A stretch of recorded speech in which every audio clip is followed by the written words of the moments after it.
तेजस्वी यादव? क्या उन्होंने चुप्पी साध ली है? आखिर किससे गुस्सा है तेजस्वी? क्या बिहार विधानमंडल के सत्र में गायब रहेंगे? ये सारे सवाल हैं क्योंकि एक अहम जानकारी साझा की गई है। पूरी खबर क्या है, आइए आपको बताते हैं। नमस्कार, आप देख रहे हैं देशवा न्यूज, मैं हूं आपके साथ वैष्णवी। देखिए, तेजस्वी यादव अभी सबके फोकस में है। बिहार विधानमंडल का सत्र शुरू हो चुका है, बजट सत्र, और ऐसे में राज्यपाल का अभिभाषण होगा। लेकिन सबकी नजर तेजस्वी यादव पर है कि तेजस्वी यादव पहुंचेंगे या नहीं। सवाल यह है कि क्या तेजस्वी यादव ने बिहार विधानसभा चुनाव में मिली हार के बाद चुप्पी साध ली है? क्या पूरी तरीके से हताश हो चुके हैं? क्या आप तेजस्वी यादव सामने आकर के विपक्ष की बातें नहीं रखेंगे? क्या वो सारी चीजें नहीं होंगी जो पहले देखने को मिलती थी?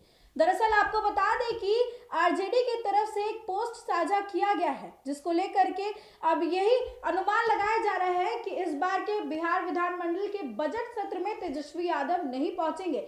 ऐसे सूत्रों के हवाले से पता चला है। दरअसल बता दें कि जब शीतकालीन सत्र चल रहा था, उस दौरान भी तेजस्वी यादव मात्र एक दिन ही पहुंचे थे और राज्यपाल के अभिभाषण के बाद वो एक भी दिन नहीं पहुंचे। कई सारे सवाल खड़े किए गए। फिर पता चलता है कि तेजस्वी बिहार में ही नहीं बल्कि इंडिया में ही नहीं है, विदेश घूमने गए हुए अपनी फैमिली के साथ क्वालिटी टाइम स्पेंड कर रहे हैं। देखिए, विपक्ष की भूमिका बहुत ज्यादा महत्वपूर्ण होती है।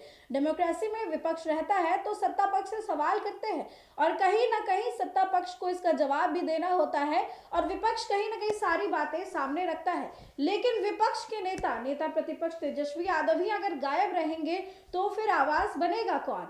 तेजस्वी यादव क्या पूरी तरीके से हताश हो चुके हैं? क्या स्लीप मोड पर जा चुके हैं कि अब हमें अभी पार्टिसिपेट नहीं करना है इन सब चीजों में?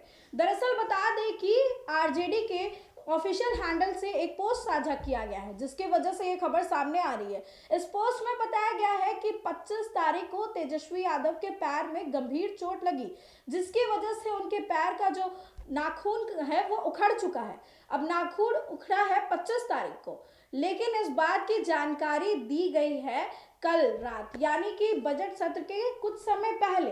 और ऐसे में अब यही अनुमान लगाया जा रहा है कि शायद तेजस्वी यादव स्वास्थ्य कारण की वजह से इस बार भी विधानसभा नहीं पहुंचेंगे और इसी वजह से ये सारी बातें सामने आई हैं। ये पोस्ट जो है ये कल रात में साझा किया गया, लेकिन घटना 25 तारीख की है। अब ऐसे में इतने लेट से इन्फॉर्म करना जस्ट बजट सत्र के पहले, कहीं ना कहीं अब इसको लेकर के सत्ता पक्ष भी सवाल उठाएगा कि तेजस्वी शायद डर चुके हैं और डर की वजह से अब आना नहीं चाहते हैं, बोलना नहीं चाहते हैं। दरअसल बता दें कि बिहार विधानमंडल का बजट सत्र शुरू हो चुका है। राज्यपाल के अभिभाषण के बाद बजट भी पेश किया जाएगा, उसके बाद वाद विवाद होंगे, सारी बातें सामने होगी, कई सारे मुद्दों पर चर्चा किए जाएंगे और ऐसे में बहुत कुछ देखने को मिलेगा। लेकिन नेता प्रतिपक्ष तेजस्वी यादव अगर गायब रहेंगे तो फिर विपक्ष की आवाज कहीं ना कहीं थोड़ी कमजोर हो जाएगी। अब देखना दिलचस्प होगा कि तेजस्वी पहुंचते हैं या नहीं। फिलहाल इस खबर में बस इतना ही। देखते रहें देशवा न्यूज।